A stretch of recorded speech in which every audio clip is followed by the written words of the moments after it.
1.5 कोटी लाडक्या अपात्र ठरणार।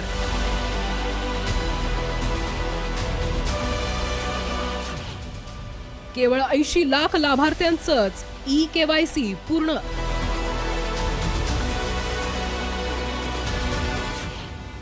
शासनाचे 25,000 कोटी वाचणार। लाडकी बहीण योजनेला वर्ष पूर्ण झाल्यानंतर हळूहळू खऱ्या लाभार्थ्यांची संख्या समोर येऊ लागली आहे। लाभार्थ्यांच्या अर्जांची काटेकोर छाननी आणि घरोघरी जाऊन पडताळणी केल्यानंतर आता ई-केवायसीची अट शासनाने घातली आहे। मोठ्या प्रमाणात बोगस लाभार्थी आढळल्यानंतर ई-केवायसी बंधनकारक करण्यात आलंय। मात्र तांत्रिक अडचणींचा फटका लाभार्थ्यांना बसतोय। एकूण लाभार्थी 2,40,00,000। 18 नोव्हेंबर आधी ई-केवायसी पूर्ण करण्याचं आव्हान। आतापर्यंत 80 लाख लाभार्थ्यांकडून प्रक्रिया पूर्ण।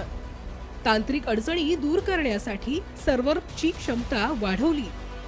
प्रतिदिन 10 लाख ई-केवायसी करण्याची क्षमता।